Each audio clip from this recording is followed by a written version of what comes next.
जी sir. Fetal development. ठीक है, यानी कि जो माँ के पेट में बच्चा है वो डेवलपमेंट, यानी कि एक नुत्फे से लेकर के, एक स्पर्म और एक ओवम के मिलने से लेकर के, वो पूरा बच्चा, हाथ पैर वाला, वो बच्चा जो बोल सकता है, रो सकता है, वो बच्चा जिसके सिर पे बाल हैं, आंखें हैं, बहुत खूबसूरत बच्चा है, उसके बनने तक का जो डेवलपमेंट है, जो विकास है, ठीक है, वो कैसे कैसे होता है, हम उसको पढ़ेंगे। यानी कि क्या क्या चीजें कब कब कितने कितने टाइम के बाद बनती है माँ के पेट में, हम उसको पढ़ेंगे, फीटल डेवलपमेंट। ठीक है। फर्टिलाइजेशन का अमल फैलोपिन ट्यूब में होता है, ये हमने कल कल भी पढ़ा था। जिसके बाद जाइगोट होता है, ये जाइगोट छठे या सातवें दिन मादर रहम में आकर इम्प्लांट हो जाता है। फर्टिलाइजेशन कहाँ हुआ? फैलोपिन ट्यूब में। एक ट्यूब है, एक राइट है, एक लेफ्ट है, दो ट्यूब हैं। तो जिसमें भी हो रहा है, राइट में हो रहा है या लेफ्ट में हो रहा है, एक में होगा। ठीक है। तो जिसमें भी हो रहा है उसमें जो है फर्टिलाइजेशन का अमल हुआ। छठे सातवें दिन वो जो जाइगोट है वो लुढ़कता लुढ़कता लुढ़कता माँ के बच्चेदानी में, यानी कि यूट्रस में आ जाएगा। छठे आ गया, आ करके जो है छठे सातवें दिन से लेकर के 11वें दिन तक वो कहीं ना कहीं जो है रुक जाएगा, ठहर जाएगा। ठीक है। और फिर वहीं पे जो है प्लासेंटा वगैरह, अम्बिलाइकल कोड वगैरह, उन सब का डेवलपमेंट होगा, विकास होगा, वो चीजें बनेंगी। माँ के यूट्रस से जो ब्लड सर्कुलेशन तैयार होगा, जो रेडी होगा, वो बच्चे की नाफ यानी कि अम्बिलाइकल कोड में, ठीक है, को लग करके उसको खून की पूर्ति आपूर्ति की जाएगी। यानी कि बच्चे को जो खून मिलेगा वो अम्बिलाइकल कोड के जरिए से। प्लासेंटा, प्लासेंटा जो माँ के यूट्रस में एक मांसपेशी होती है, जो एक मसल्स होती है, ऑर्गन होता है, उसका निर्माण होता है, वो बनती है। उसमें से फिर एक कोड, एक पाइप जैसा होता है जिसको अम्बिलाइकल कोड कहते हैं, आम जबान में उसको अमल नाल बोलते हैं। वो बच्चे की नाभि यानी कि नाफ में लगती है, और उससे जो है माँ के बच्चेदानी से जो है खून बच्चे के अंदर आता है। ठीक है। और बच्चे के अंदर घूम करके पूरा सर्कुलेट होकर के फिर वो वापस उसी अम्बिलाइकल कोड में को प्लासेंटा के जरिए से, यूट्रस के जरिए से, जो बाकी जो फिर जो है वो माँ के हार्ट यानी माँ के दिल में पहुंच जाता है। ठीक है। ऐसे जो है गैस एक्सचेंज होता रहता है और बच्चे का जो है डेवलपमेंट होता रहता है, बच्चे का नमू यानी कि बढ़ोतरी होती रहती है माँ के पेट में। ठीक है। इसके बारे में कल हमने इसकी स्टेजेस पढ़ी थी। ठीक है, ओव्यूलर स्टेज, एम्ब्रियो स्टेज, और जो है उसके बाद फीटल स्टेज, ये हमने पढ़ा था। तो उसी को शुरू कर रहे हैं, अब थोड़ा सा बारीकी में समझेंगे। ठीक है। मादर रहम में आकर इम्प्लांट हो जाता है 11वें दिन फर्टिलाइजेशन से। फर्टिलाइजेशन यानी जाइगोट बनने के बाद, यानी कि जब बाप के स्पर्म और माँ का ओवम आपस में मिले, जाइगोट बना, फर्टिलाइजेशन हुआ, जाइगोट बना। तो वो जो है छठे या सातवें दिन जो है, वो जो जाइगोट बना था वो यूट्रस में यानी कि बच्चेदानी में आ गया। वहां आने के बाद वो कहीं पर पे भी जो है ठहर गया। छठे सातवें दिन से लेकर के 11वें दिन तक वो इम्प्लांट यानी कि चिपकने का पूरा अमल हो जाता है। ठीक है। यह है इम्प्लांटेशन, छठे सातवें दिन से 11वें दिन के अंदर पूरा हो जाता है। अब अगले तकरीबन 9 महीने तक, उस यानी कि इम्प्लांटेशन होने के बाद फर्टिलाइजेशन से 11वें दिन जो है बच्चा जो है तकरीबन अच्छी तरह चिपक जाता है यूट्रस में। उसके तकरीबन 9 महीने, तकरीबन जो है 9 महीने तक ये फर्टिलाइजेशन ओवम जो है मादरे रहम में ही रहता है। ये जो जाइगोट है ये मादर रहम में ही रहता है, लेकिन इसके अंदर विकास की जो क्रिया है, विकास का जो अमल है, डेवलपमेंट जो है, वो मुस्तकिल यानी कि कंटिन्यू होता रहता है। ठीक है। इसको जब ये 2 महीने हो जाते हैं तो इसको जो है फीटस बोल देते हैं। 2 महीने से पहले इसको एम्ब्रॉय बोला जाता है। अब पहले 4 हफ्ते, पहले 4 हफ्ते का मतलब होता है यानी कि पहला महीना। ठीक है। 11वें दिन से शुरू करते हैं, जबकि इम्प्लांटेशन हो गया, जबकि जाइगोट जो है आकर के ठहर गया बच्चेदानी में, वहां से शुरू करते हैं 11वें दिन, यानी फर्टिलाइजेशन के बाद से। फर्टिलाइज्ड ओवम यानी एम्ब्रॉय, इसमें तेजी से बढ़ोतरी यानी विकास होता है। अब कहाँ है एम्ब्रॉय, कहाँ है? अब बच्चेदानी में है, यूट्रस में है। 11वें दिन, फर्टिलाइजेशन के 11वें दिन से शुरू कर रहे हैं हम। ठीक है। 2 से 3 हफ्तों के बाद इसकी लंबाई 2 से 3 mm होती है। इस लंबाई को जहन में रखना। एमएम की जगह सेंटीमीटर भी दे सकता है, ठीक है, कुछ भी दे सकता है। 2 से 3 एमएम यानी कि बहुत छोटा होता है, ठीक है। इसमें ब्लड सर्कुलेशन होता है, यानी कि इसमें खून की आमद और रफ्त, यानी कि इसको जो है खून प्रॉपर मिलता है। हार्ट एक ट्यूब जैसा होता है, जो हार्ट होता है पहले महीने में वो एक ट्यूब जैसा होता है। 4 हफ्ते आते आते इसकी लंबाई 4 एमएम हो जाती है, यानी कि ये 2 से 3 एमएम होता है, और 4 हफ्ते आते आते यानी महीना पूरे पूरे पूरे होते होते 2 या 3 एमएम से 4 एमएम यानी कि तकरीबन डबल इसकी लंबाई हो जाती है। लेकिन उसके बावजूद भी ये बहुत छोटा होता है। अब पहला महीना गुजरने के बाद, अब पांचवें हफ्ते से 8वें हफ्ते तक, यानी कि दूसरे महीने की बात कर रहे हैं, ठीक है। पहले से 4 हफ्ता यानी पहला महीना, ठीक है। 5वें हफ्ते से 8वां हफ्ता यानी कि दूसरे महीने पे बात कर रहे हैं। 8वें हफ्ते के एम्ब्रोय, 8वें हफ्ते में क्या होगा, एम्ब्रोय होगा। और 8वें हफ्ते के बाद एम्ब्रोय जो है वो क्या कहलाएगा, फीटस, ठीक है। एम्ब्रोय का वजन तकरीबन 2 ग्राम, लंबाई 3 सेंटीमीटर, लेकिन सेक्स नहीं पहचाना जा सकता, ठीक है। अभी तक जो है 2 महीने के अंदर अंदर बच्चे का सेक्स नहीं पहचाना जा सकता, लेकिन यानी कि लड़का या लड़की क्या है इसका पता नहीं लगाया जा सकता, ठीक है। ब्लड सर्कुलेशन अम्बलाइकल कोर्ड से शुरू हो जाता है। 2 महीने के बच्चे का जो ब्लड सर्कुलेशन है वो अम्बलाइकल कोर्ड यानी कि अवल नाल से शुरू हो जाता है। अब ये 5वें हफ्ते से 8वें हफ्ते तक का मामला था, यानी कि 2 महीने पूरे हो गए। अब 90वें हफ्ते से 12वें हफ्ते यानी कि तीसरा महीना, ठीक है। 90वें हफ्ते से लेकर के 12वें हफ्ते यानी कि तीसरा महीना। तीसरे महीने में फीटल मूवमेंट शुरू हो जाती है, ठीक है। 3 महीने यानी 12 हफ्ते पर कुल्लियातैन यानी गुर्दे, कुल्लियातैन यानी गुर्दे, मैं पहले भी आपको जो है फिजियोलॉजी में कुल्लियातैन पढ़ा चुका हूं, ठीक है। गुर्दे अपना फैल शुरू कर देते हैं। तीसरे महीने में गुर्दे अपना काम शुरू कर देते हैं, ठीक है। गुर्दों का काम जो भी होता है, पेशाब को छानना वगैरह, जो भी मैं पढ़ा के आपको आया हूँ फिजियोलॉजी में, आप लोग जानते हैं, ठीक है। तो गुर्दे जो है तीसरे महीने में यानी 12वें हफ्ते में अपना काम शुरू कर देते हैं। ये जो सवाल है ये एक इम्पोर्टेंट सवाल है, और ये आया हुआ सवाल है दूसरी परीक्षाओं में मेडिकल की, ठीक है। तो आप इसको नोट डाउन रखना, याद रखना, जहन में रखना। यानी कि माँ के पेट में फीटस में किडनी कितनी कितने टाइम पे काम करना शुरू कर देती हैं, ठीक है।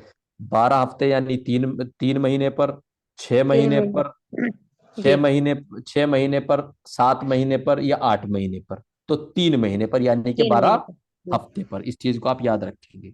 जी सर। गुर्दे, किडनीज की बात हो रही है, ठीक है। जी जी। फेफड़ों की बात नहीं कर रहे हैं। फेफड़ों से जो जिससे सांस लिया जाता है उसकी बात नहीं कर रहे, बात कर रहे हैं गुर्दों की, जो पेशाब छानते हैं उसकी बात कर रहे हैं, जो कि दो होते हैं, दोनों तरफ होते हैं, ठीक है, उसकी बात कर रहे हैं। इसको मतलब इसमें कंफ्यूज मत हो जाना, ठीक है। अल्ट्रासाउंड में फीटल हार्ट साउंड सुनाई देने लगती है। अल्ट्रासाउंड करते हैं तो उसमें फीटल हार्ट साउंड सुनाई देगी। वजन 50 ग्राम तक हो जाता है, लंबाई 8 से 9 सेंटीमीटर हो जाती है, ठीक है जी। और तीसरे महीने पे बच्चे के लड़का है या लड़की, सेक्सुअल उसके जो सेक्सुअल ऑर्गन है वो नमूदार होना शुरू हो जाते हैं, वो अपनी जगह बनाना शुरू कर देते हैं, वो दिखना शुरू हो जाते हैं, ठीक है। वो एक प्रकृति यानी कि एक आकार लेना शुरू कर देते हैं। अब 13वें से 16वें हफ्ते में, यानी कि चौथे महीने की बात हो रही है।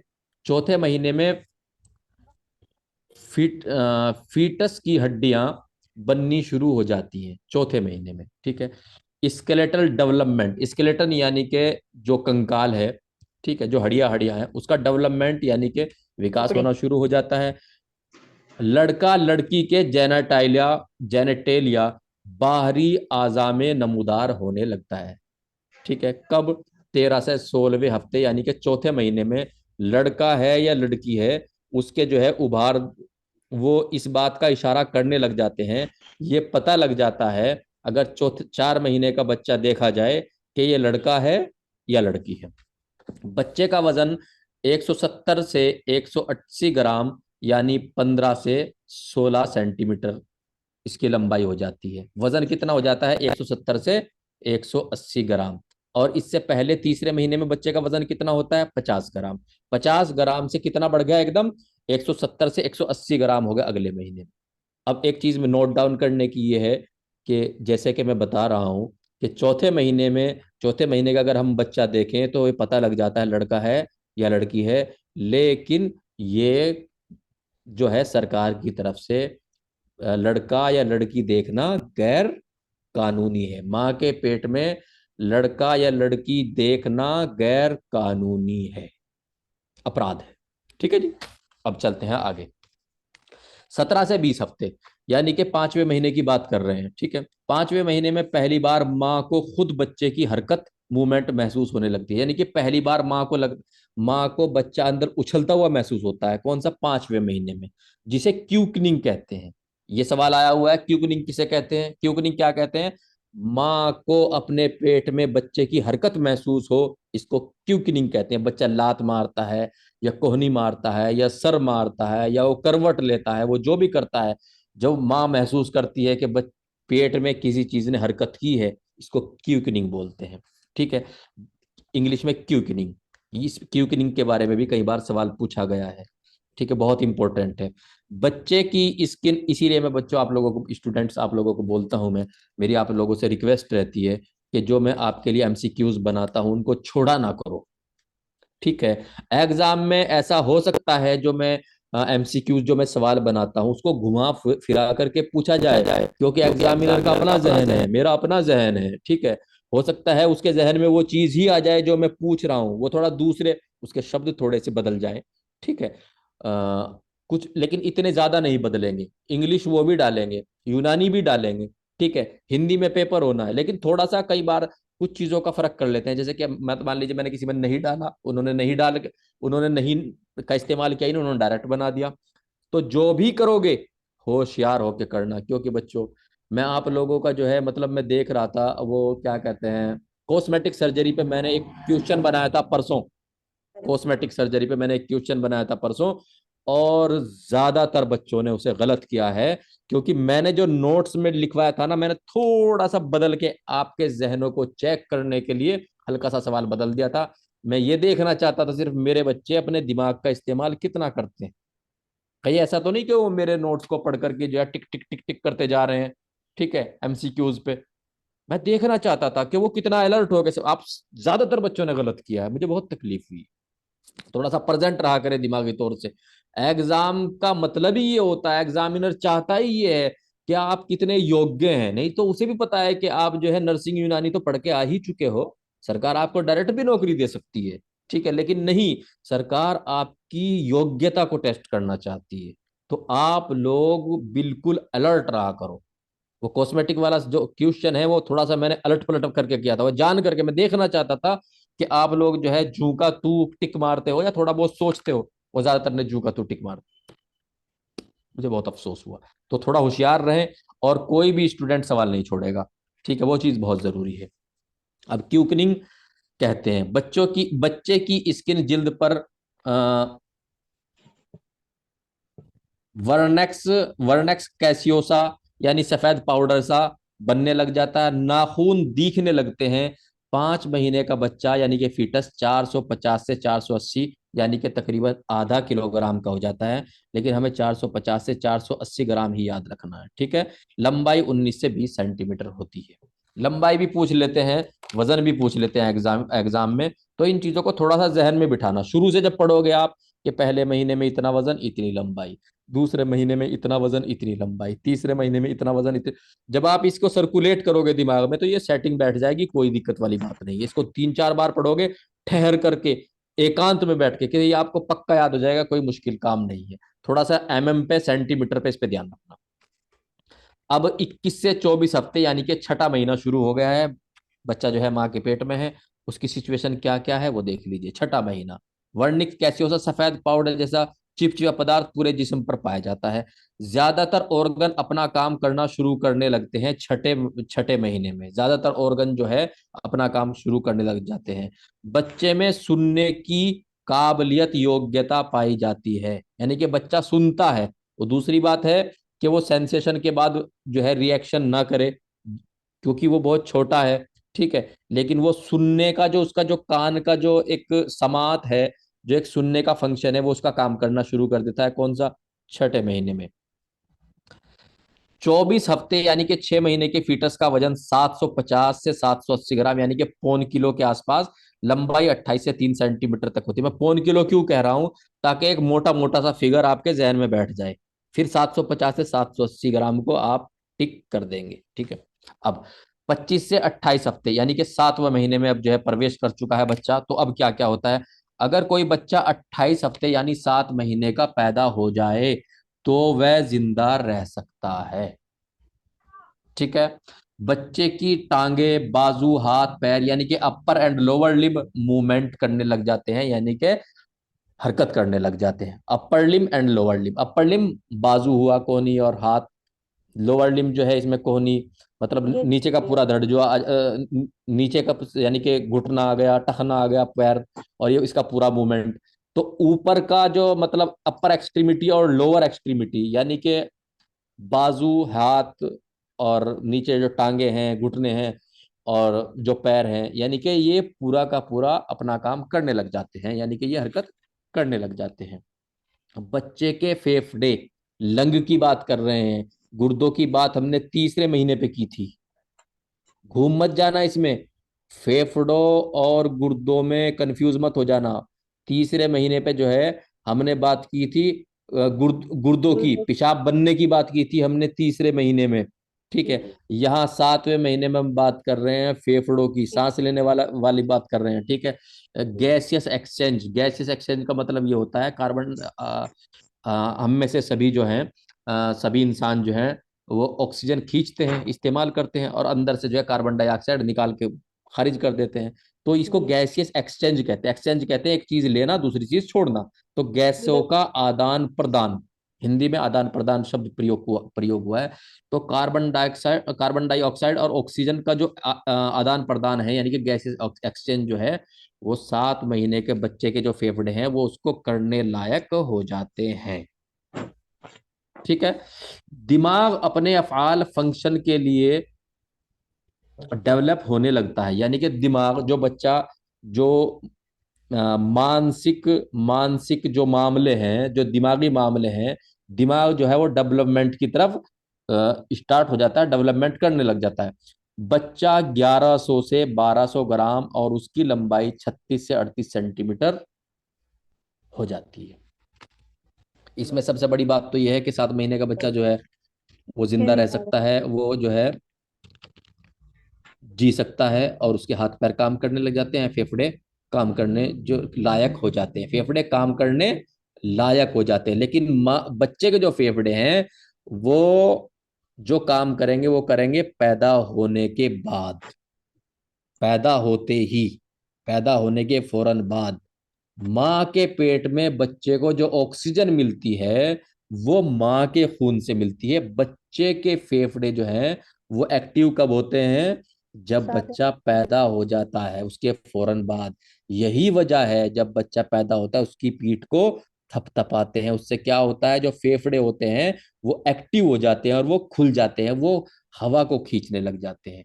पैदा होने से पहले जब बच्चा माँ के पेट में होता है उसको ऑक्सीजन खींचने की जरूरत नहीं पड़ती। क्यों? के क्योंकि जरिए वो, होता है सब सांस। हाँ, वो अपनी हर जरूरत के लिए जो है अपनी माँ के ऊपर निर्भर रहता है। जी उसकी जी सारी जरूरतें जो है उसकी माँ के खून से पूरे होती हैं, पूरी होती हैं। जी ठीक है। जी।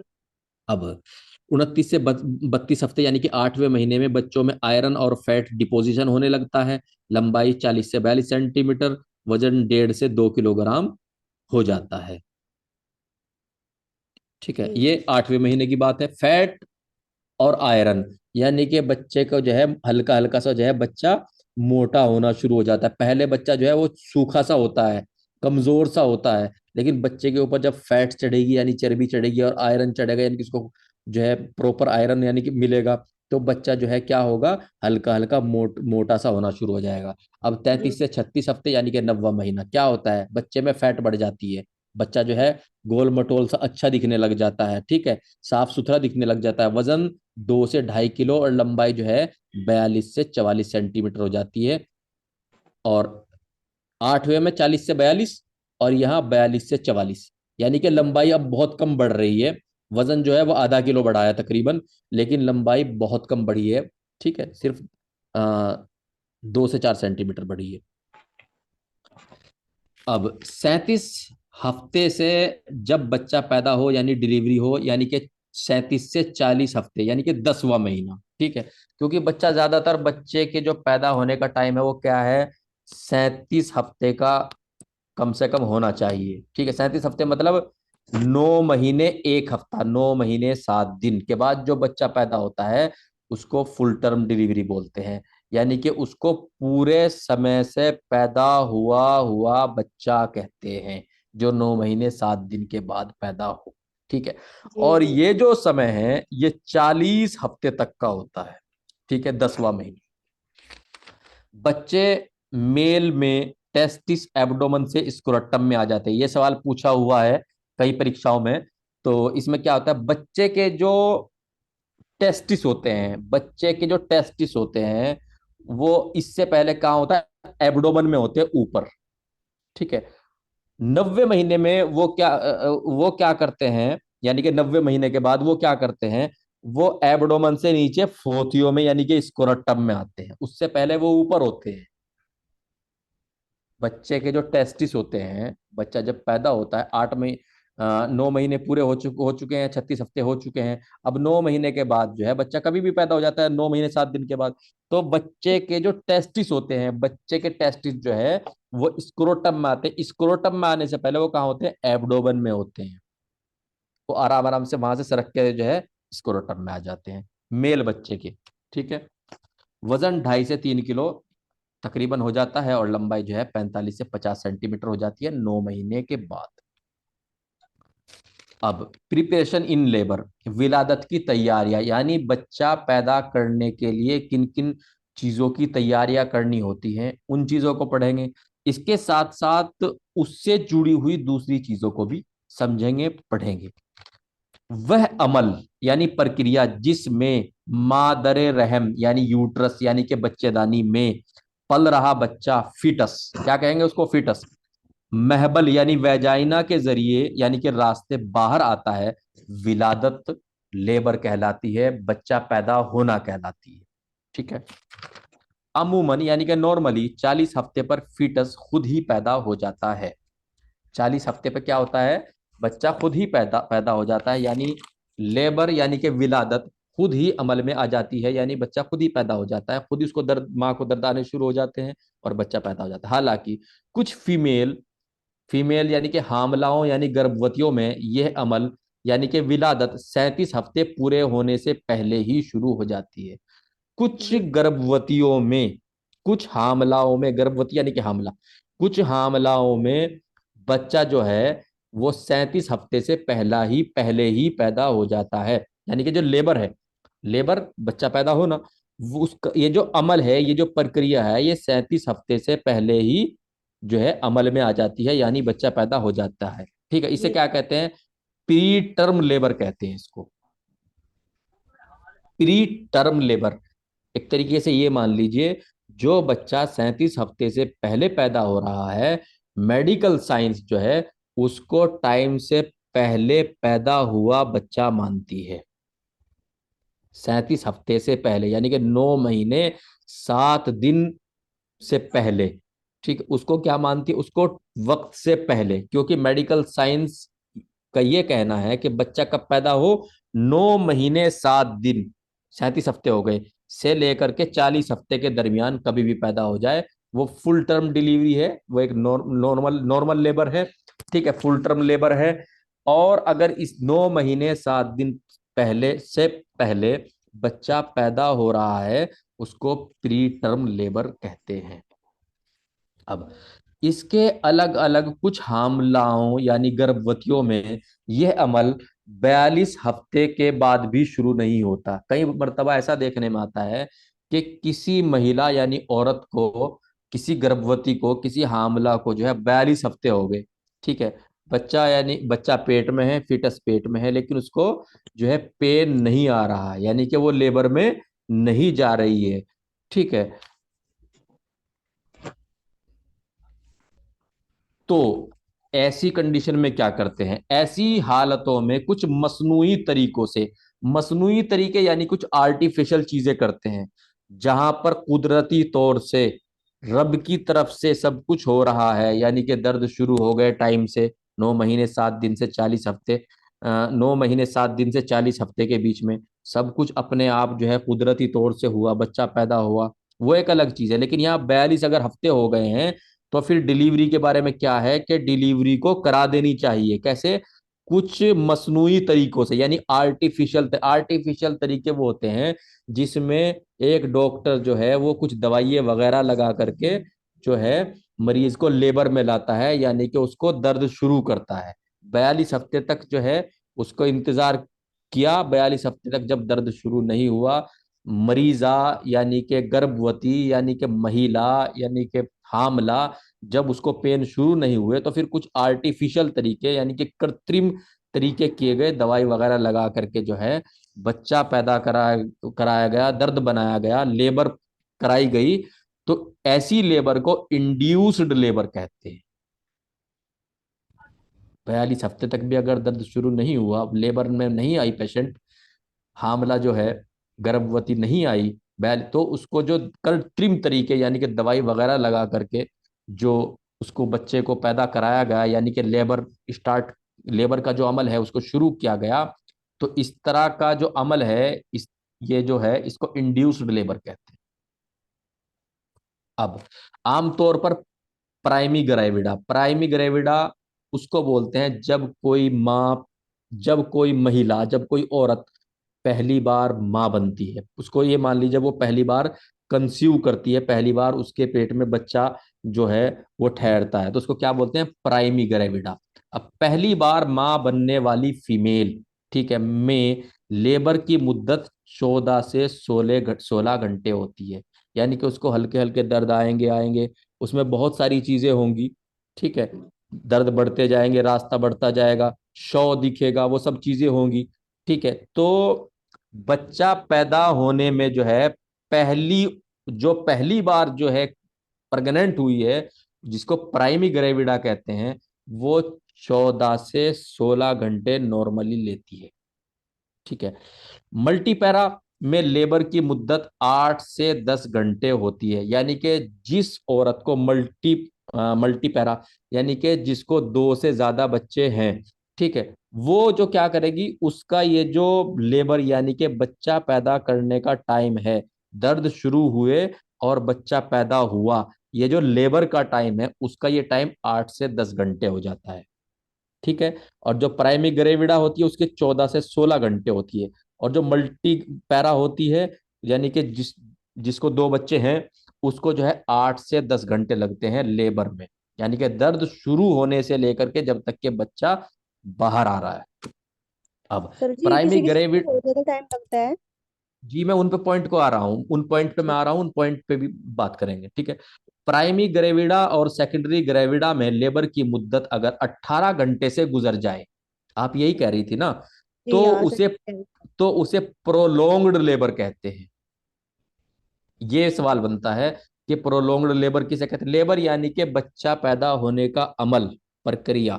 ठीक है। अगर प्राइमी ग्रेविडा जो पहली बार मां बन रही है, या सेकेंडरी ग्रेविडा जो दूसरी बार मां बन रही है, 18 घंटे से ज्यादा टाइम ले लें, क्योंकि इनको टाइम कितना लेना चाहिए, 14 से 16 घंटे, लेकिन ये 18 घंटे गुजर गए। ठीक है। तो इस तरह की जो लेबर है, जो बच्चा पैदा होने का, दुनिया में आने का जो अमल है, वो प्रोलोंग्ड लेबर कहलाएगा। ठीक है। अच्छा। इसमें इसमें इसके मुख्तलिफ, सॉरी, इसके मुखालिफ, मैं इसमें थोड़ा सा करेक्शन कर रहा हूं, मैंने मे लिख दिया था, इसके लिख रहा हूं मैं। इसके मुखालिफ यानी कि विपरीत, जब जब प्राइमी ग्रेविडा और सेकेंडरी ग्रेविडा की लेबर टाइम यानी कि बच्चा पैदा होने की मुद्दत या समय, मुद्दत विलादत अगर 2 घंटे से कम हो, ठीक है, तो ऐसे लेबर यानी विलादत को प्रिसिपिटेट लेबर कहते हैं। ठीक है। क्या कहते हैं, प्रीसिपिटेट। अगर 2 घंटे में बच्चा पैदा हो जाए तो क्या कहेंगे, प्रीसिपिटेट लेबर। मतलब फौरन दर्द शुरू हुए, फौरन बच्चा पैदा हो गया, प्रीसिपिटेट लेबर। लेबर और डिलीवरी, अब थोड़ा सा बहुत ज्यादा समझना। हम लोग क्या कहते हैं आम जबान में, मरीज की डिलीवरी हो रही है, कोई पेशेंट कहती है कि मेरे रिश्तेदार की डिलीवरी हो रही है, किसी की डिलीवरी। लेबर और डिलीवरी दोनों को एक ही मायने में समझते हैं कि लेबर के मायने बच्चा पैदा होना, डिलीवरी के मायने बच्चा पैदा होना। जी ठीक है। जी ज्यादातर नॉर्मली हम लेबर का इस्तेमाल करते ही नहीं, लेबर शब्द का हम डिलीवरी का ही इस्तेमाल करते हैं। जी ठीक जी है। हालांकि लेबर और डिलीवरी दोनों के मायने यही है, बच्चा पैदा होना, लेकिन जी उनकी परिभाषाएं थोड़ा अलग अलग हैं। इसको समझने की जरूरत है। लेबर और डिलीवरी दोनों के ही मायने बच्चा पैदा होने के हैं, लेकिन समझने की बात है, अब समझना, लेबर और डिलीवरी में फर्क यह है कि, अब समझो, लेबर उस अमल को कहते हैं जिसमें फीटस यानी कि बच्चा यानी कि नौमौलूद महबल यानी वैजाइना के जरिए बाहर आए या पैदा हो। लेबर जिसमें बच्चा जो है वैजाइना के जरिए से बाहर आए, जी जी महबल कहते हैं यूनानी में, उसको क्या कहेंगे, लेबर। ठीक है। अब डिलीवरी वह अमल है, ये तो लेबर के बारे में आपने, लेबर जिसमें जो है वेजाइना के जरिए से बाहर आ जाए जी जी बच्चा, जी वो लेबर। ठीक है, कहां से, यूट्रस से वेजाइना के जरिए से बच्चा बाहर आने का, पैदा होने का अमल लेबर। अब डिलीवरी के बारे में समझिए। डिलीवरी वह अमल है जिसमें बच्चा यानी नौमौलूद रहम यानी कि यूट्रस से बाहर आए।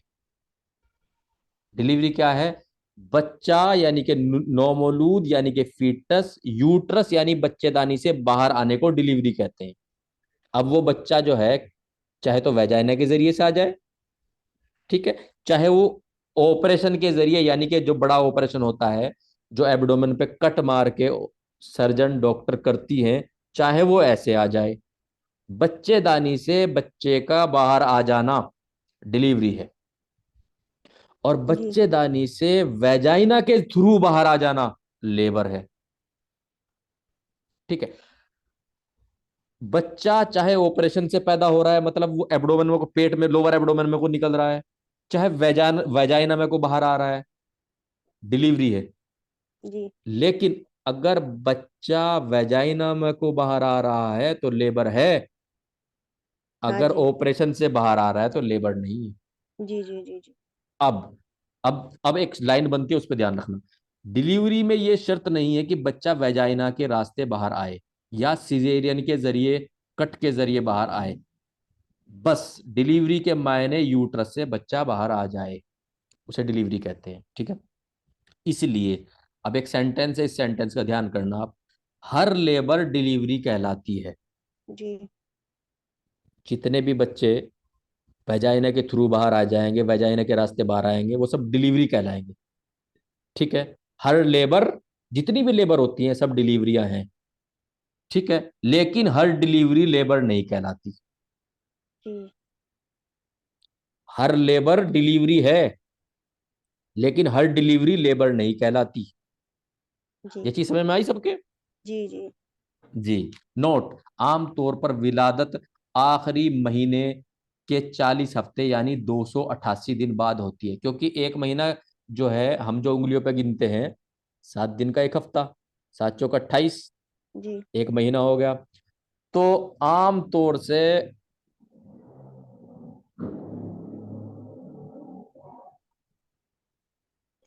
88 कर दिया, 80 करो। तो 40 हफ्ते यानी 10 महीने कितने होंगे फिर इस हिसाब से, जो हम उंगलियों पे गिनते हैं, वो तो हम जो है 7 दिन का एक हफ्ता जी और 28 दिन का महीना हो गया। और वैसे जो हमारा महीना होता है वो 30 31 दिन का होता है। डोली मिश्रा प्लीज ध्यान दीजिए। जी वैसे जो हम महीना देखते कितने का होता है, फरवरी 28 की, बाकी 30 31 के। जी जी ठीक है। लेकिन हम जो है, जो गर्भावस्था का टाइम है उसको ज्यादातर उंगलियों पे गिनते हैं। 4 हफ्ते का एक महीना, अब 4 हफ्ते तो 28 दिन के होते हैं, 28 का तो एक फरवरी है, लेकिन इसमें हम 28 दिन का गिनते हैं। तो उस हिसाब से 10 महीने कितने के हो गए? जी 280। 280। जी ठीक है। तो 40 हफ्ते यानी 280 दिन बाद होती है जी गेस्टेशनल एज। गेस्टेशनल एज जब यानी कि माँ का वो समय जब उसको आखिरी महीना आया उससे अगले दिन से शुरू कर लेते हैं। जी ठीक है। और जब तक बच्चा पैदा हुआ, ठीक है, ये तकरीबन 40 हफ्ते बैठते हैं। ठीक है। जी। और ये 40 हफ्ते को अगर हम दिन में कन्वर्ट करें, दिन में बदले, तो कितने हो गए? 280 दिन। ठीक है। सर ये 88 क्यों लिख रखा?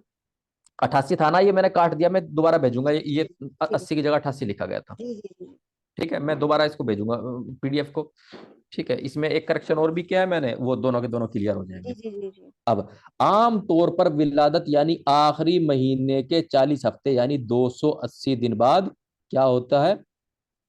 विलादत यानी कि लेबर, यानी कि बच्चा पैदा होता है। जी दूसरे शब्दों में, अब दूसरे शब्द समझ लीजिए, पूरे हाजिर रहना इन चीजों को समझने के लिए, नहीं तो ये पकड़ में नहीं आएंगे। दूसरे शब्द क्या है? फर्टिलाइजेशन किसको कहते हैं? जब माँ बाप के जो स्पर्म और ओवम है आपस में मिले, जाइगोट बना। इससे जी। पहले जो था हमने जो है गेस्टेशनल एज पढ़ी थी, अब हम हम्म, फर्टिलाइजेशन स्टेज पढ़ रहे हैं। कि जी 266 दिन बाद आमतौर पर विलादत यानी कि डिलीवरी या लेबर हो जाती है। क्योंकि फर्टिलाइजेशन जो है इसमें 14 दिन कम हो जाते हैं। कौन से? ओव्यूलर स्टेज के, जबकि माँ बाप के स्पर्म ओवम आपस में नहीं मिले थे। वो 14 दिन जब ओवम जो है माँ की ओवरी से जो है फैलोपियन ट्यूब में आ रही थी, रिलीज होकर जी के जी जो 2 हफ्ते वो लग रहे थे उसमें, वो 14 दिन का जो समय था, वो जी। 14 दिन जो है हम इसमें से घटा देंगे। तो कितने फर्टिलाइजेशन के एतबार से 266 दिन बैठते हैं। समझ में आ रही है भाई? समझ में नहीं आ रहा क्या? 280 में भाई से अगर घटाए। अगर हम गेस्टेशनल एज देखें, तो जी वो है जब माँ को महीना आया और अगला महीना नहीं आया। तो जो महीना नहीं आया उससे पहला पूरा महीना जोड़ देते हैं। हाँ यानी कि जी। उसमें ओव्यूलर स्टेज भी आ गई, यानी कि बच्चा ठहरा नहीं उसमें, वो भी समय आ गया उसमें। ठीक है। जी जी जी। जिस जो महीना आया था और जो नहीं आया, जो आया था उसके अगले दिन से ही जोड़ लेते हैं। और जिस दिन तक बच्चा पैदा हुआ वो 40 हफ्ते बैठते हैं, 10 महीने बैठते हैं। उसको जी गैस्टेशनल एज बोलते हैं। जी जी। ठीक ठीक है। है सर। तो गैस्टेशनल एज के मुताबिक बच्चा या लेबर जो हो रही है वो 40 हफ्ते के बाद हो रही है, 40 हाँ हफ्ते में हो रही है। ठीक है। जी और फर्टिलाइजेशन के स्टेज के अकॉर्डिंग जो है वो उस 40 हफ्ते में से 14 दिन ओव्यूलर स्टेज के कम कर लेंगे। जी तो कितने होंगे? 266 दिन। अब समझ में आई भाई? जी। समझ में आई बात? फर्टिलाइजेशन स्टेज के मुताबिक जो है 266 दिन, और गेस्टेशनल स्टेज के अकॉर्डिंग 40 हफ्ते यानी कि 280 280 दिन। दिन जी ठीक है। अब टाइप्स ऑफ लेबर यानी कि विलादत की किस्में। Number 1 normal labour, number 2 abnormal labour. Normal labour किसे कहते हैं इसको समझ लीजिए। इसको यूटेशिया भी कहते हैं। आया हुआ सवाल है, कई कई बार आया है, हो सकता है इस बार भी आ जाए। इस तरह के सवालों की उम्मीद की जाती, अच्छे सवाल होते हैं ये। नॉर्मल लेबर को यूटोशिया भी कहते हैं। ये खुद ब खुद स्पॉन्टेनियस शुरू होती है, यानी कि ये किस तरह की लेबर होती है, किस तरह की विलादत होती है, किस तरह बच्चा पैदा होता है, खुद ब खुद दर्द शुरू होगा और खुद ब खुद जो है ये शुरू होती है। प्राइमी ग्रेविडा में इसकी मुद्दत यानी कि 14 से 16 घंटे, जो कि अभी हमने पढ़ा है। और मल्टी ग्रेविडा में 8 से 10 घंटे होती है। बच्चा वर्टेक्स प्रेजेंटेशन यानी कि जो आ रहा हो तो सिर की तरफ से आ रहा था, वर्टेक्स प्रेजेंटेशन यानी कि उसका हेड जो है सामने होता है। ठीक है। सिर की तरफ से आ रहा होता है। ये खुद पूरा हो जाता है। क्या पूरा हो जाता है? Normal labour. ठीक है। इसमें किसी बाहरी चीज की मदद की जरूरत नहीं होती। किसमें? नॉर्मल लेबर में। इसमें कॉम्प्लिकेशन यानी कि परेशानी, दिक्कत नहीं होती। किसमें? नॉर्मल लेबर में, जिसको यूटोशिया भी बोलते हैं। अब एबनॉर्मल लेबर यानी कि गैर तबाई विलादत। गैर तबाई विलादत यानी कि जो खुद ब खुद ना हो रही हो, बल्कि उसमें कृत्रिम तरीके यानी कि मसनूई तरीके, यानी आर्टिफिशियल टाइप्स, आर्टिफिशियल कंडीशंस, यानी कि उसमें कुछ ना कुछ दवाई वगैरह का इस्तेमाल हो रहा हो। अब उसकी उसमें क्या क्या कंडीशन है उसको समझ लीजिए। नंबर 1 इसको डिस्टोसिया भी कहते हैं। Sir 1 minute. नौ- नॉर्मल लेबर को यूटोशिया और एबनॉर्मल लेबर को डिस्टोसिया कहते हैं। जी ठीक है। ठीक है। एबनॉर्मल लेबर यानी गैर तबीई विलादत, इसे डिस्टोसिया भी कहते हैं। जब लेबर के दौरान ऐसी हालत हो जिसमें कोई गैर तबीई यानी असामान्य, यानी कि जो आम चीज ना हो, असामान्य, सामान्य यानी कि आम हालत, असामान्य जो आम हालत ना हो, गैर तबीई अमल यानी प्रक्रिया हो, तो ऐसी लेबर को आम एबनॉर्मल लेबर कहते हैं। यानी कि जो नॉर्मल तरीके से खुद ब खुद जैसे होनी चाहिए ऐसे नहीं हो रही है। ठीक है। जी एबनॉर्मल लेबर की शुरुआत खुद ब खुद नहीं होती, इसके लिए कुछ मसनूई कोशिश यानी आर्टिफिशियल तरीके इस्तेमाल किए जाते हैं। आर्टिफिशियल वर्क करना पड़ता है, दवाई वगैरह लगानी पड़ती है, खिलानी पड़ती है जी मरीज को। जी जी जी ठीक है। इसमें लेबर को पूरा करने में भी कुछ अलग मदद ली जाती है। यानी कि कई बार बच्चे का जो हेड है, जो सिर है, वो सर्विक्स में आके फंस जाता है, तो फिर जो जी है वैक्यूम डिलीवरी बच्चे के सर पे जो है वो कप वगैरह लगा करके, उसको फिर फंडल प्रेशर वगैरह लगा करके, उसको हल्के हल्के हल्के उधर से फंडल प्रेशर लगाया जाएगा, उसको हल्का हल्का हल्का से खींचा जाएगा। बच्चे की गर्दन भी, बच्चे के सिर को भी बचाना है, गर्दन को बचाना है, बच्चा बहुत कमजोर होता है।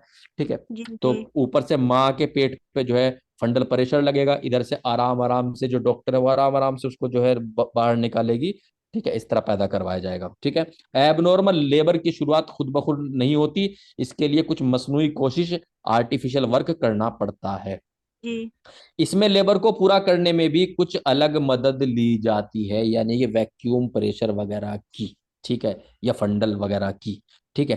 प्रोलोंग्ड लेबर में जब प्राइमरी ग्रेविडा और सेकेंडरी ग्रेविडा 18 घंटे से ज्यादा वक्त गुजर जाए तो, ठीक है, प्रोलोंग्ड लेबर के बारे में हम पढ़ चुके हैं।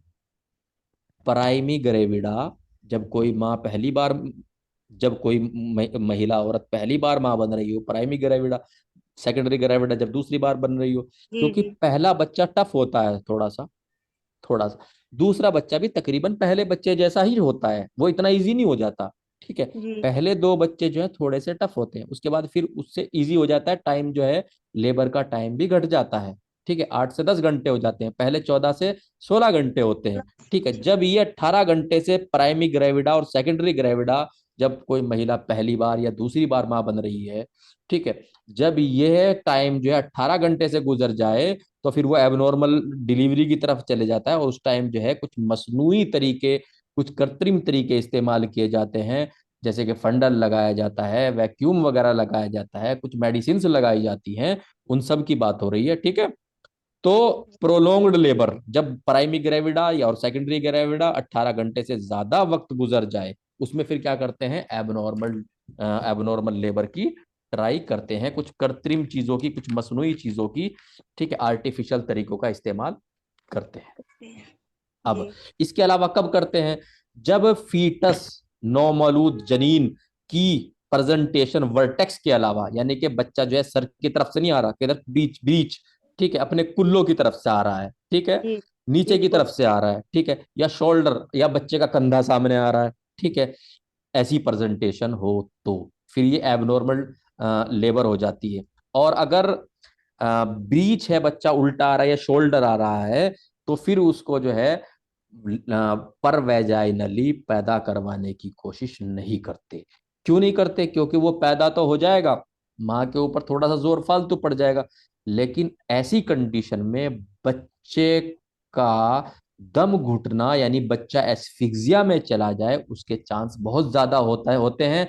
बच्चे को बचाने के लिए इस तरह की जो लेबर होती है, उसको लेबर नहीं बल्कि डिलीवरी यानी के सिजेरियन से बच्चे को उठा लेते हैं, ताकि, क्योंकि अगर शोल्डर, कंधा सामने आ रहा है, तो जाहिर सी बात है बच्चे का जो है गर्दन मुड़ेगी, गर्दन जी मुड़ेगा, उसका विंड पाइप यानी कि जो सांस की नली है, ट्रेकिया, वो एकदम उसके अंदर जो है लपेट आ जाएगा, बच्चा घुट जाएगा। ठीक है। अगर बच्चा जो है कुल्लों की तरफ से आ रहा है, तो कुल्ले तो नरम होते हैं, वो निकल जाएंगे, सर जाके फंस जाएगा, गर्दन फंस जाएगी। जब गर्दन फंस जाएगी तो फिर बच्चा जो है एस्फिक्सिया में जाएगा, बच्चा जो है माँ के अंदर जो है यूट्रस में ही होगा, और वहीं पे मुंह खोल के सांस ले लेगा। जब मुंह खोल के सांस ले लेगा, अंदर हवा तो है नहीं, तो फिर जो है वो जो मतलब म्यूकेनियम वगैरह जो निगल लेगा, तो उससे एस्फिक्सिया में जाएगा। तो इस तरह की सीरियस कंडीशन से बचने के लिए जो है इस तरह की जो एबनॉर्मल डिलीवरियां हैं, एबनॉर्मल लेबर है, इसको लेबर ना करा करके डिलीवरी यानी कि सिजेरियन से करा लेते हैं, ऑपरेशन से करा लेते हैं। कुछ बच्चे ठीक तो है, सर बिना सिजेरियन के भी हो जाते हैं इस कंडीशन में। हो जाते हैं, सर हो हमारी जाते गुड़िया हैं, नहीं है, कराए भी मुश्किल जाते है हैं। जी। इसीलिए जी इसीलिए एबनॉर्मल लेबर का जिक्र कर रहे हैं। जी। एबनॉर्मल लेबर यानी कि वो बच्चे जो वेजाइनली पैदा हो रहे हैं लेकिन नॉर्मल तरीके से नहीं हो रहे, करा हाँ जी सकते जी। हैं, लेकिन उसमें बच्चे का एस्फिक्सिया यानी घुटने के चांस बनते हैं। बहुत इसलिए सर, बहुत सर चांस अगर जी। नॉर्म अगर अगर इजीली एबनॉर्मल लेबर हो रही है, इजीली हो रही है, सारी चीजें करने के बाद हो रही है, बहुत अच्छी बात है। अगर इजीली नहीं हो रही है तो सिजेरियन फिर बेहतर ऑप्शन है बच्चे को बचाने के लिए। ठीक जी है। जी। अब जब कोई परेशानी यानी कि कट लगा कॉम्प्लिकेशन देते हैं। जब कोई परेशानी यानी कॉम्प्लिकेशन आ जाए तो एबनॉर्मल लेबर करवाते हैं। ठीक है, जी नॉर्मल डिलीवरी है, सॉरी नॉर्मल लेबर है, नॉर्मल की तरफ जा रहा है, तो लेकिन कुछ कॉम्प्लिकेशन आ गया, कहीं बच्चे बच्चे को दिक्कत विक्कत आ गई, तो फिर क्या करते हैं, एबनॉर्मल लेबर यानी कि इंस्ट्रूमेंट के जरिए से। ठीक है, इंस्ट्रूमेंट के जरिए से और फंडल वगैरह के जरिए से उसको जो है, और कुछ मेडिसिन के इस्तेमाल से, जिनसे कि सर्विक्स जो है थोड़ा लूज हो जाए, ढीला हो जाए, उनके जरिए से लेबर यानी कि एबनॉर्मल लेबर लेबर को अमल में लाते हैं। अब किसी जी। स्टूडेंट को कुछ भी पूछना है तो वो पूछ ले।